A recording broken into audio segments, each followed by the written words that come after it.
Hello दोस्तों, तो जैसा कि पिछले एपिसोड में हमने देखा कि वांगलिंग मिस लिंगवान को बचाने के लिए सुजाकू प्लेनेट से बाहर जा चुका था, जहां वो हेवनली मैसेंजर के साथ मिस लिंगवान के लिए एक जबरदस्त फाइट लड़ता है। मगर वांगलिंग को काफी ज्यादा चोटें लग रही थी और मिस लिंगवान को ये सब बिल्कुल भी अच्छा नहीं लगता। वैसे भी वो जावरू की बॉडी पर कब्जा नहीं करना चाहती थी, इसलिए वो खुद ही जावरू की बॉडी से बाहर आते हुए अपनी सोल को शटर कर देती है ताकि वांगलिंग को उसके लिए और ज्यादा मुश्किलें ना उठानी पड़े। इस बात ने बेशक ही वांगलिंग को पूरी तरीके से तोड़ दिया था, लेकिन फिर भी वो अपने हेवनली पल का इस्तेमाल करते हुए मिस लिंगवान के सोल के कई सारे टुकड़े अपने हेवनली पल के अंदर इकट्ठा कर लेता है। साथ ही साथ यहाँ पर वांगलिंग को अपने लाइफ एंड डेथ डोमेन की थोड़ी और अंडरस्टैंडिंग भी हो चुकी थी। इसके बाद वांगलिंग फैसला करता है कि वो सोल ट्रांसफॉर्मेशन लेवल में ब्रेक थ्रू करेगा ताकि वो मास्टर C2 को जल्द से जल्द डीप स्लीप से जगा सके, और इसी के लिए वो वापस से सुजाकू प्लेनेट की तरफ रवाना हो जाता है। अब आगे तो नेक्स्ट एपिसोड की शुरुआत यहाँ कुछ सालों पहले से होती है, जब वांगलिंग सुजाकू प्लेनेट को छोड़कर जा चुका था। तो पीछे की तरफ सुजाकू प्लेनेट पर एक बहुत बड़ी जंग शुरू होने वाली थी, क्योंकि इमोर्टल ग्रेवयार्ड के लोग आजाद होने वाले हैं। उनका 11 लीफ एंसेस्टर बाहर की तरफ आते हुए कह रहा था कि आज से हजारों साल पहले जो फर्स्ट सुजाकू था उसने हम लोगों को सील करने के लिए खुद को सेक्रीफाइस कर दिया था। साथ ही साथ 5 सोल ट्रांसफॉर्मेशन लेवल के कल्टिवेटर्स ने भी खुद को सेक्रीफाइस किया, जिसकी वजह से हमारे इमोर्टल ग्रेवयार्ड के ऊपर 5 सीलिंग सोर्ड फॉर्मेशन क्रिएट कर देगी, और ये सीलिंग फॉर्मेशन हम लोगों को 10,000 साल तक यहाँ नीचे कैद करके रखी हुई है। लेकिन चूंकि अब मैं असेंडेंट लेवल की पीक पर पहुंच चुका हूं, तो अब मेरी क्लैन को आजाद होने से कोई भी नहीं रोक सकता। यह जब वो 11 लीफ एंसेस्टर इसी तरह की बातें कर ही रहा था, तब भी अचानक हम देखते हैं कि वो 5 फॉर्मेशन सोर्ड तेजी से उस पर अटैक करना शुरू हो गई। लेकिन 11 लीफ एंसेस्टर हार नहीं मानता और वो उन सारी की सारी सोर्ड्स को अपनी बॉडी पर झेल रहा था। साथ ही साथ वो कह रहा था कि आज से हजारों साल पुरानी उस जंग में मैं उस जंग में काफी ज्यादा कमजोर था। मैं सिर्फ अपने क्लैन के लोगों को अपनी आंखों के सामने मरता हुआ देख पाया और मैं उनके लिए कुछ भी नहीं कर पा रहा था। मगर फिर इन 10,000 सालों में मैंने कई सारे तलिस्मन एब्सॉर्ब करे। मेरे इमोर्टल ग्रेवयार्ड क्लैन के लोग मुझे एंसेस्टर की तरह पूछ रहे, जबकि उन्हें तो मुझसे नफरत करनी चाहिए, क्योंकि मैं वो डरपोक था जो कि जंग से भाग गया। मुझे अपनी गुनाहों की सजा मिलनी चाहिए। मैं मरना डिजर्व करता हूँ, इसलिए आज के दिन मैं अपनी सोल को सैक्रिफाइस करूंगा ताकि ये 5 सोर्ड फॉर्मेशन को तोड़ दिया जा सके, और इसके बाद मैं एंसेस्टर स्पिरिट ट्री बनकर अपने क्लैन का साथ दूंगा। एक बार फिर से इस दुनिया पर हमारी इमोर्टल ग्रेवयार्ड क्लैन का राज होगा। यहाँ पर यही सब कहते हुए 11 लीफ एंसेस्टर ने खुद की सोल को सैक्रिफाइस करते हुए 5 सोर्ड फॉर्मेशन को तोड़ते हुए खुद को एंसेस्ट्रल स्पिरिट ट्री में कन्वर्ट कर दिया, जिसकी वजह से एक बार फिर से इमोर्टल ग्रेवयार्ड के लोग आजाद हो गए और वो जमीन के नीचे से निकलते हुए एक बार फिर से धरती पर कदम रखते हैं। जहां बाहर आते उन सारे के सारे शमन और वॉरियर्स ने अपने एंसेस्टर को रिस्पेक्ट पेश करना शुरू कर दी थी। साथ ही साथ वो लोग चिल्लाते हुए कह रहे थे कि अब सुजाकू प्लेनेट हमारा होगा, सबको जान से मार डालो। इस पर सब लोग नारे लगाते हुए कहते हैं कि हाँ, मार डालो, मार डालो। दूसरी तरफ सुजाकू एम्परर को भी इस बात की खबर हो गई थी कि इमोर्टल ग्रेवयार्ड वाले लोग सीलिंग फॉर्मेशन को तोड़कर जमीन से निकलकर बाहर आ चुके हैं। इसलिए सुजाकू एम्परर मास्टर जियो क्यूसी फौरन से हवा में फ्लोट करते हुए कहता है कि मैं 14 जनरेशन का सुजाकू एम्परर तुम सब लोगों को ऑर्डर देता हूँ कि सुजाकू प्लेनेट पर जितने भी कल्टिवेटर है वो सारे के सारे इमोर्टल ग्रेवयार्ड की शमन और वॉरियर्स के खिलाफ जंग का आगाज कर दे, जिसके साथ ही सुजाकू प्लेनेट पर एक बहुत बड़ी जंग शुरू हो जाती है। इस बात का वांगलिंग को फिलहाल कोई अंदाजा नहीं, क्योंकि वो तो प्लेनेट से बाहर था। और अब कुछ साल गुजरने के बाद वांगलिंग वापस से अपने स्टार कंपास का इस्तेमाल करते हुए सुजाकू प्लेनेट की तरफ ही बढ़ रहा था, जहां रास्ते में वो बैठते हुए कह रहा था कि मैं सिर्फ सोल ट्रांसफॉर्मेशन से एक ही कदम दूर हूँ, और इस वक्त मेरे पास जितनी इमोर्टल जेड मौजूद है वो मेरे सोल ट्रांसफॉर्मेशन लेवल में ब्रेक थ्रू करने के लिए काफी नहीं होंगे। और वैसे भी इमोर्टल जेड्स ढूंढना कोई आसान काम नहीं। लगता है कि पहले मुझे सोल रिफाइनिंग सेट जाना चाहिए, जहाँ पर मेरी मुलाकात मास्टर डुंटियान से होगी। यकीनन उनके पास इसका कोई ना कोई सोल्यूशन होगा। यही सब कहते हुए वांगलिंग तेजी से सुजाकू प्लेनेट की तरफ बढ़ जाता है।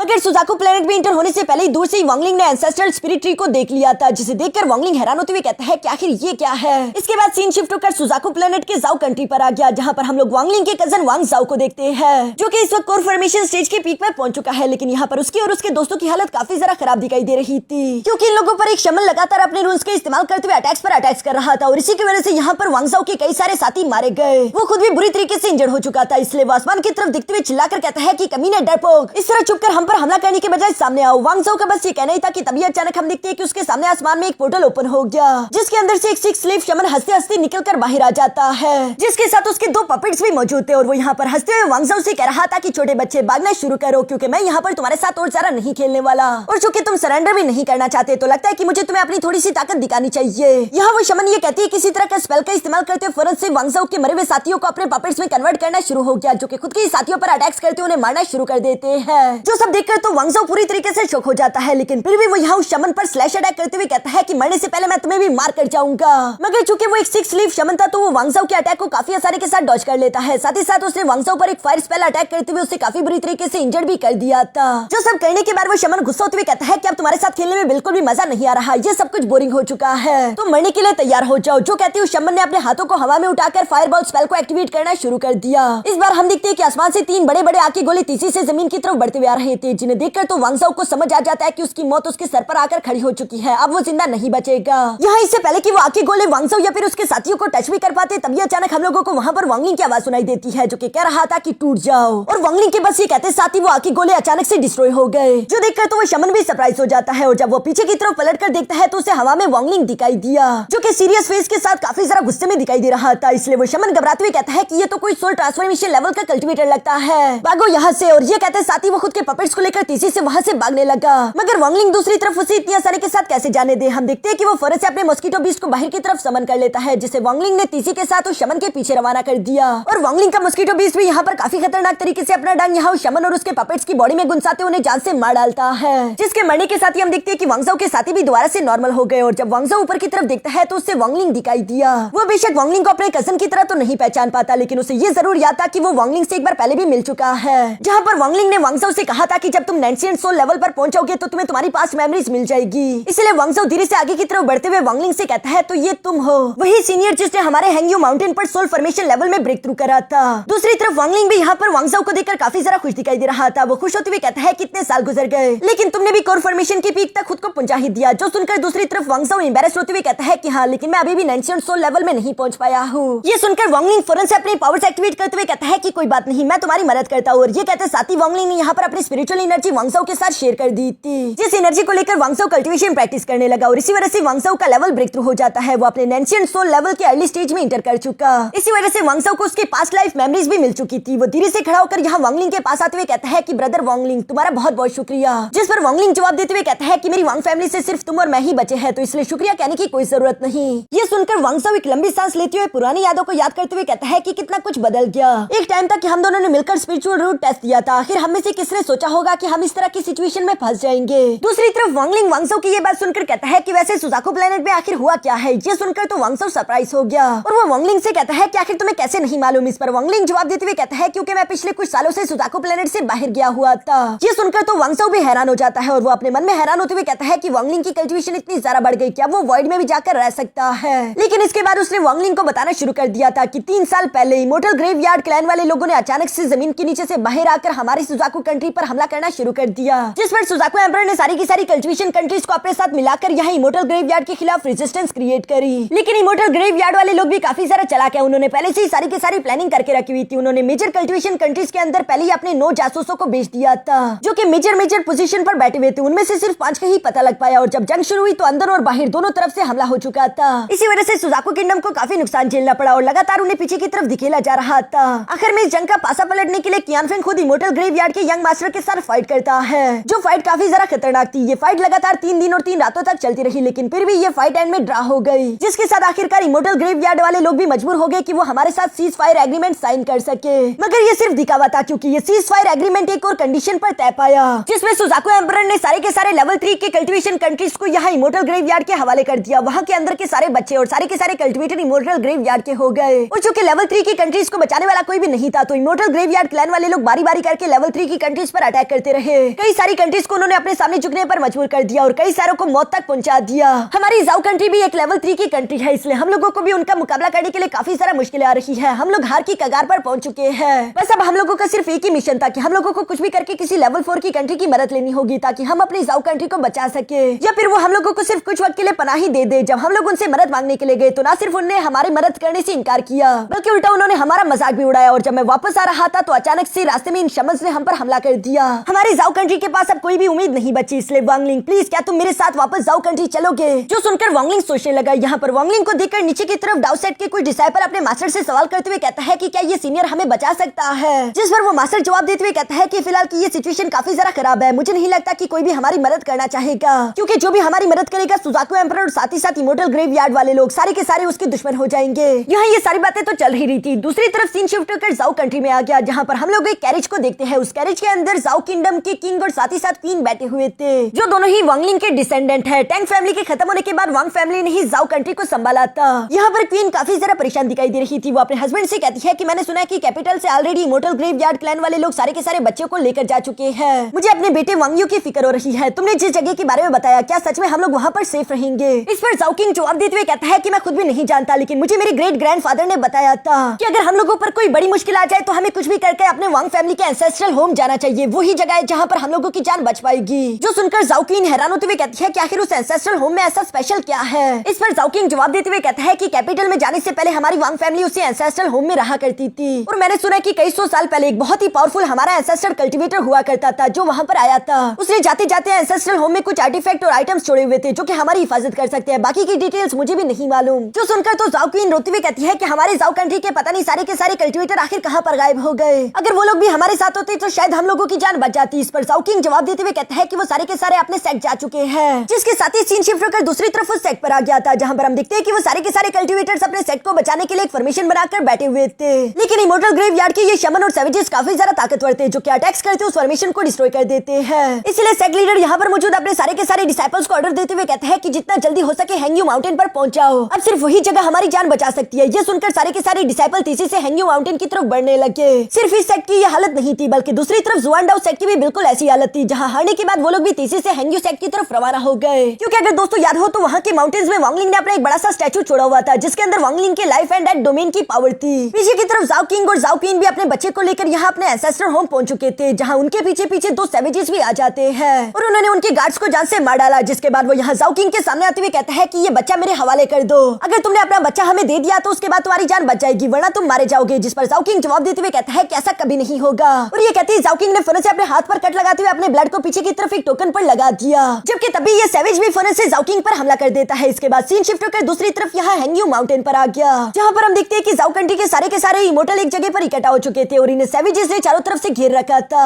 यहाँ पर उनमें से एक सैवेज हैरान होते हुए कहता है कि ये जाओ कंट्री काफी ज्यादा इंटरेस्टिंग है। मुझे समझ नहीं आ रहा कि आखिर तुम सारे के सारे कल्टीवेटर इस माउंटेन के पास क्यों इकट्ठा हो गए। क्या तुम लोगों के पास यहाँ पर किसी तरह का ट्रेजर है। जो सुनकर दूसरी तरफ जुआनडाओ सेट का लीडर जवाब देते हुए कहता है कि अगर तुम्हें मालूम करना है तो हम पर हमला करके देख लो। जो सुनकर तो सैवेज की ईगो हर्ट हो गई और वो हंसते हुए कहता है कि हाँ मैं खुद भी पता करना चाहता हूँ कि आखिर ऐसी कौन सी चीज है जिसकी वजह से तुम लोगों को हमसे डर नहीं लग रहा। ये कहते ही वो सैवेज फौरन से वहाँ कुछ स्पिरिचुअल स्नेक्स को समन करते उन लोगों पर अटैक करने के लिए तैयार हो जाता है। पीछे की तरफ हम देखते हैं कि यहाँ जाओ किंग और जाओ क्वीन पर भी हमला कर दिया गया था। लेकिन जब सामने से दुआ आता तो हमें देखने को मिलता है कि जाओ किंग और जाओ क्वीन तो बिल्कुल सही सलामत है। साथ ही सर वहाँ पर एक जेड पेडेंट एक्टिवेट हो गया था जिसके अंदर से डेथ स्पेल निकलते हुए तेजी के साथ उन दोनों सैवेजेस को जान से मार डालता है। ये देखकर तो जाओ किंग काफी ज्यादा खुश हो गया और वो अपने एंसेस्टर वांगलिंग का शुक्रिया अदा करने लगता है। दूसरी तरफ सीन शिफ्ट होकर हैंग्यू माउंटेन पर भी आ जाता है जहाँ पर वांगलिंग का वो बड़ा सा स्टैचू भी एक्टिवेट हो गया था जिसे जाओ कंट्री के लोग अपने एंसेस्टर के नेशनल ट्रेजर के नाम से भी जानते थे। और चूंकि स्टैचू के अंदर वांगलिंग की लाइफ एंड डेथ डोमेन की पावर थी तो इसलिए हम देखते हैं कि कुछ स्पिरिचुअल ड्रैगन्स तेजी के साथ बाहर की तरफ निकलते और स्पिरिचुअल स्नेक्स को डिस्ट्रॉय कर चुके जिसकी वजह से उन सैवेजेस को भी इंटरनल इंजरीज हो जाती है। तभी अचानक वहाँ पर उनका एल्डर आ गया जिसका नाम मूलवो था और वो एक 8 स्टार लीफ शमन था जो कि वांगलिंग के स्टैचू को देखते हुए कह रहा था कि ये तो एक डोमेन रेल्म का ट्रेजर है। ये ट्रेजर तो वैसे काफी ज्यादा यूनिक है लेकिन इसको बनाने वाला ऑनर सोल फॉर्मेशन के अर्ली स्टेज का कल्टीवेटर था इसलिए ये ट्रेजर मेरा कुछ नहीं बिगाड़ सकता। इवन कि अगर वो खुद भी यहाँ पर आ जाए तो मैं उसे जान से मार सकता हूँ। ये कहती है मूलवो वहाँ पर एक बहुत बड़ा स्पिरिचुअल स्नेक समन कर लेता है जिसका इस्तेमाल करते उसने वांगलिंग के स्पिरिचुअल ड्रैगन्स को डिस्ट्रॉय कर दिया। जो देखकर जाओ कंट्री के कल्टीवेटर्स तो काफी ज्यादा घबरा गए थे कि अब हम क्या करें, हमारे एंसेस्टर का नेशनल ट्रेजर तो डिस्ट्रॉय हो चुका है। जबकि दूसरी तरफ इस डोमेन को डिस्ट्रॉय करने के बाद मूलवो खुश होते हुए कह रहा था कि बेशक ये डोमेन कमाल की है और ये ट्रेजर मुझे पसंद आया इसलिए मैं इसे अपने पास रखूंगा। ये कहती मूलवो ने वांगलिंग के उस कार्विंग स्टैचू को अपने पास रख लिया। साथ ही साथ वो खुश होते हुए कहता है कि ये ट्रेजर काफी ज्यादा कीमती है और सिर्फ इसी की वजह से मैं तुम लोगों को जान से नहीं मारना चाहता। मैं तुम लोगों को आखिरी मौका देता हूँ, अपने बच्चों को हमारे हवाले कर दो और हमारा साथ दो। अगर तुम लोग हमारे साथ मिल जाओ तो ये तुम लोगों के लिए सुजाकू कंट्री से तो ज्यादा ही बेहतर होगा। लेकिन दूसरी तरफ जाओ कंट्री के सारे कल्टीवेटर्स एक साथ जवाब देते हुए कहते हैं कि जाओ कंट्री हमारी माँ है और हम इसे नहीं छोड़ने वाले। हम लोगों की जान ही क्यों ना चली जाए लेकिन हम इसे प्रोटेक्ट करेंगे। और इसी तरह की सब लोगों ने नारेबाजियां करना शुरू कर दी जो बात तो मूलवो को गुस्सा दिला देती है। इसलिए वो दोबारा से यहाँ अपने स्पिरिचुअल स्नेक की पावर को एक्टिवेट करते हुए कहता है कि ठीक है फिर इसके साथ ही तुम लोग भी तबाह होने के लिए तैयार हो जाओ। यहाँ मूलवो की ये कहते साथ ही उसने अपने स्पिरिचुअल स्नेक से तेजी से उन कल्टीवेटर्स पर हमला कर दिया मगर इससे पहले कि वो स्पिरिचुअल स्नेक उनमें से किसी की भी जान ले पाता तभी अचानक वो हवा में फ्रीज हो गया क्योंकि हम देखते हैं कि उससे भी बड़े एक स्पिरिचुअल ड्रैगन ने उसे जकड़ कर रखा हुआ था और वो फौरन से उसे डिस्ट्रॉय कर देता है जो कि स्पिरिचुअल ड्रैगन किसी और का नहीं बल्कि वांगलिंग का था। और ये स्पिरिचुअल ड्रैगन उन पुरानों से ज्यादा ताकतवर है जो कि अपने मुंह से आग निकलते हुए कई सारे सैवेजेस को जलाकर राख कर देता है। दूसरी तरफ मूलवो ने तो फौरन से अपने आसपास एक बैरियर बनाते हुए खुद को प्रोटेक्ट कर लिया मगर वो ये देखकर हैरान था कि आखिर ये हमला किसने किया। तभी अचानक आसमान में एक पोर्टल ओपन होता है जिसके अंदर से वांगलिंग निकलकर अपने स्पिरिचुअल ड्रैगन पर आकर खड़ा हो गया। यहाँ पर वांगलिंग की ये कूल एंट्री देखकर जाओ कंट्री के सारे कल्टीवेटर तो वांगलिंग को एंसेस्टर कहकर पुकारने लगे जबकि मूलवो भी वांगलिंग को देखकर थोड़ा बहुत घबरा रहा था। वो अपने मन में कह रहा था कि इस लड़के को पहली नजर में देखकर तो ऐसा लगता है कि ये सोल फॉर्मेशन की पीक पर है लेकिन फिर भी मैं महसूस कर सकता हूँ कि इसके पास कुछ मिस्टीरियस ताकतें हैं जिसकी वजह से मैं इसके साथ फाइट नहीं करना चाहता। यहाँ जब मूलवो ये सब सोच रहा रहा था तभी अचानक वांगलिंग उसकी तरफ देखकर एटीट्यूड के साथ कहता है कि वो वुडन कार्विंग वापस करो। जो सुनकर तो मुलुओं ने घबराते हुए फौरन से वो वुडन कार्विंग स्टैचू वांगलिंग के हवाले कर दिया, लेकिन साथ ही साथ उसने चालाकी से उस पर एक तलिस्मन भी लगा दिया था जिसे वो फौरन से ब्लास्ट कर देता है। ये करके मुलुओं के चेहरे पर तो स्माइल आ चुकी थी जैसे कि उसने कोई बड़ा तीर मार दिया, लेकिन अचानक हम देखते हैं कि वो ब्लास्ट का इफेक्ट दोबारा से न्यूट्रलाइज होने लगा, जो देखकर तो मुलुओं का चेहरा ही उतर जाता है और वो हैरान होते हुए कहता है कि आखिर ये लड़का मेरे अटैक को इतनी आसानी के साथ कैसे न्यूट्रलाइज कर सकता है। मुझे यकीन नहीं आ रहा क्योंकि ये तो एक मामूली से लेवल 3 कंट्री का एंसेस्टर है, आखिर ये इतना सारा ताकतवर कैसे हो सकता है। कहीं ऐसा तो नहीं कि ये एक सोल ट्रांसफॉर्मेशन लेवल का मॉन्स्टर हो। लगता है कि मेरी किस्मत ही खराब है, मुझे यहाँ से भागना चाहिए। जो कहती मुलुओं वहाँ से भागने लगा था, मगर अचानक ही उसके सामने एक वॉइड पोर्टल ओपन हो गया जिसकी वजह से वो यहाँ से आगे नहीं बढ़ सकता। पीछे से वांगलिंग की आवाज सुनाई देती है जो कि मुलुओं से कह रहा था कि क्या मैंने तुम्हें यहाँ से जाने की इजाजत दी। ये सुनकर मुलुओं काफी सारा घबराया हुआ था। वो वांगलिंग की तरफ देखकर कहता है कि सर, सुजाकू कंट्री के साथ हम लोगों का सीज फायर एग्रीमेंट हुआ है, यकीनन आप वो सीज फायर एग्रीमेंट तो नहीं तोड़ोगे। जो सुनकर दूसरी तरफ वांगलिंग जवाब देते हुए कहता है कि अगर मैं ये एग्रीमेंट तोड़ भी दूं तब क्या। जो कहती वांगलिंग ने फौरन से अपने सोल फ्लैग को बाहर निकाल लिया और उसके अंदर से निकलने वाली सोल तेजी से मुलुओं की तरफ बढ़ने लगी, जिनका मुकाबला करने के लिए मुलुओं ने पहले अपने तिलिस्मन ट्री को बाहर निकालने की कोशिश की, लेकिन उन सोल्स ने इस तिलिस्मन ट्री को डिस्ट्रॉय कर दिया। इसलिए मुलुओं को अपने सबसे पावरफुल स्पिरिचुअल स्नेक को बाहर की तरफ निकालना पड़ता है, जो कि लगातार यहाँ उन सोल्स पर अटैक करते उन्हें रोकने की कोशिश कर रहा था। साथ ही साथ मुलुओं अपने मन में कहता है कि शायद मुझे रीइंकार्नेशन ट्री की पावर का इस्तेमाल करते खुद को यहाँ से टेलीपोर्ट करना होगा, वरना मैं मारा जाऊंगा। और यही सब सोचते हुए मुलुओं ने अपने स्टाफ का इस्तेमाल करके रीइंकार्नेशन ट्री की पावर एक्टिवेट कर दी ताकि वो खुद को यहाँ से टेलीपोर्ट कर सके। मगर वांगलिंग एक बैरियर का इस्तेमाल करते उसका रास्ता रोक देता है, जिस बैरियर को दूसरी तरफ मुलुओं ने अपने स्पिरिचुअल स्नेक का इस्तेमाल करते हुए डिस्ट्रॉय कर दिया। इसलिए हम देखते हैं कि वांगलिंग को मजबूरन अपने रिस्ट्रिक्शन बैन फॉर्मेशन का इस्तेमाल करना पड़ा और इसकी वजह से हम देखते हैं कि कई सारी जंजीरें यहाँ मुलुओं को जकड़ लेती है। अब मुलुओं के पास यहाँ भागने के लिए कोई जगह नहीं बची थी। वो वांगलिंग से कह रहा था कि तुम मुझे मार नहीं सकते, अगर तुमने मुझे मार दिया तो तुम्हारी बॉडी पर स्पेल कर्स लग जाएगा, मेरे क्लैन एंसेस्टर तुम्हें देखते ही जान से मार डालेंगे। जो सुनकर दूसरी तरफ वांगलिंग जवाब देते हुए कहता है कि शायद तुमने मेरा नाम वांगलिंग सुना नहीं, मैं ऑलरेडी ही तुम्हारी इमोर्टल ग्रेवयार्ड के कई सारे एंसेस्टर और सीनियर्स को जान से मार चुका हूँ। जो नाम सुनकर तो मुलुओं हैरान होते हुए कहता है कि नहीं, ऐसा नहीं हो सकता, तुम वो आदमी नहीं हो सकते। मगर वांगलिंग दूसरी तरफ उसे कोई जवाब नहीं देता, बल्कि वो यहाँ पर अपने चेन्स को टाइट करते उसकी बॉडी को ब्लास्ट करते उसे जान से मार डालता है। इस जंग के खत्म होने के बाद हम देखते हैं कि जुआनडाओ सेट का लीडर फौरन से यहाँ वांगलिंग के पास आकर उसे एंसेस्टर कहते उसे रिस्पेक्ट पेश करने लगा। जो देखकर तो वांगलिंग जवाब देते हुए कहता है कि नहीं, तुम्हें शायद कोई गलतफहमी हो चुकी है, मैं जाओ कंट्री का एंसेस्टर नहीं हूँ। इस पर जुआनडाओ सेट का लीडर जवाब देते हुए कहता है कि 200 साल पहले जब आपने यहाँ जाओ कंट्री में अपने सोल फॉर्मेशन लेवल में ब्रेक थ्रू किया था, तभी आपको हमारे जाओ कंट्री के एंसेस्टर का टाइटल मिल चुका और आज के दिन तो आपने हमारे जाओ कंट्री को लाइफ एंड डेथ सिचुएशन में भी बचाया। तो इससे ये बात साबित होती है कि आप हमारे जाओ कंट्री के एंसेस्टर बनने के लायक है। यहाँ पर मौजूद हर एक बंदा ही आपको हमारे जाओ कंट्री का एंसेस्टर मानता है। जो सुनकर तो वांगलिंग को वो पहला दिन याद आ गया जब वो इमोर्टल बनने के लिए घर से निकल रहा था। तब वांगलिंग की मॉम ने उससे कहा था कि अगर तुम फेल भी हो जाओ तो बेटा परेशान मत होना, क्योंकि हमारे लिए तुम हमेशा हमारे बेटे ही रहोगे, हम तुमसे हमेशा प्यार करेंगे। और आज देखो वांगलिंग उसी कंट्री का एंसेस्टर बन चुका है जहाँ हर कोई वांगलिंग से प्यार और उसकी रिस्पेक्ट करता है। इसके बाद हम देखते हैं कि वांगलिंग ने वो वुडन कार्विंग स्टैचू दोबारा से हैंग्यू माउंटेन्स पर लगा दिया। साथ ही साथ इस बार वो यहाँ के कल्टिवेटर्स की मदद भी करने लगा, जहाँ वो उन्हें कल्टिवेशन पाथ के बारे में गाइडेंस देता है। साथ ही साथ कोर फॉर्मेशन के जितने भी कल्टिवेटर्स ने वांगलिंग ने उन सबकी मदद करते हुए उन्हें नेंशियंट सोल लेवल में ब्रेक थ्रू करवा दिया। इवन जो कल्टिवेटर नेंशियंट सोल लेवल में पहुंच चुके थे, वांगलिंग ने उन सबको आर्टिस्टिक कॉन्सेप्शन के बारे में भी सिखाना शुरू कर दिया था ताकि वो लोग सोल फॉर्मेशन लेवल में ब्रेक थ्रू कर सके। इसके बाद वांगलिंग ने जाओ कंट्री के फॉर्मेशंस को भी स्ट्रॉन्ग करना शुरू कर दिया। ये फॉर्मेशन इतने ज्यादा स्ट्रॉन्ग हो चुके थे कि सिर्फ सोल ट्रांसफॉर्मेशन लेवल के कल्टिवेटर इन फॉर्मेशन को तोड़ पाएंगे। ये सब करने के बाद बाकी जो जाओ कंट्री की किस्मत होगी, वांगलिंग का काम यहाँ पर पूरा हो चुका था। जाने से पहले एक बार फिर से वांगलिंग अपने एंसेस्ट्रल हाउस जाता है, जहाँ वो अपनी मरी हुई फैमिली को रिस्पेक्ट पेश कर रहा था। वहाँ पर वांगसाओ भी मौजूद था, जहाँ जाते हुए वांगलिंग वांगसाओ से सवाल करते हुए कहता है कि क्या तुमने फैसला किया कि अब आगे तुम क्या करोगे। जिस पर वांगसाओ जवाब देते हुए कहता है कि ये मेरी दूसरी जिंदगी है, मुझे वांग फैमिली ने बड़ा किया, इसलिए अब मेरा मिशन यही होगा कि मैं वांग फैमिली के डिसेंडेंट्स को हमेशा प्रोटेक्ट करूं। जो सुनकर तो वांगलिंग भी खुश हो जाता है और वो वांगसाओ को पीछे की तरफ छोड़ते हुए कहता है कि अब मुझे जाना होगा क्योंकि मुझे भी कुछ अधूरे काम पूरे करने हैं। और ये कहते ही वांगलिंग फौरन से सोल रिफाइनिंग सेट की तरफ रवाना हो गया, जहाँ पीछे से वांगसाओ कहता है कि भाई अपना ख्याल रखना। दूसरी तरफ सीन शिफ्ट होकर यहाँ सोल रिफाइनिंग सेट के बाहर मौजूद टेलीपोर्टेशन अरे पर आ जाता है, जहाँ वांगलिंग पहुंच चुका था। जहाँ पर आकर तो वांगलिंग सामने की तरफ देखते हुए शॉक हो जाता है क्योंकि सोल रिफाइनिंग सेट की हालत काफी ज्यादा खराब हो चुकी थी। और जैसे ही मास्टर डुंटिया ने भी वांगलिंग का ऑरा यहाँ पर महसूस किया, वो फौरन से वांगलिंग के सामने एक पोर्टल ओपन करते हुए कहता है कि मेरे दोस्त वांगलिंग, आखिरकार तुम वापस आ गए। वांगलिंग भी फौरन से उस पोर्टल के अंदर चला जाता है और यहाँ इसी सीन के साथ हमारा ये एपिसोड यहीं पर खत्म हो गया।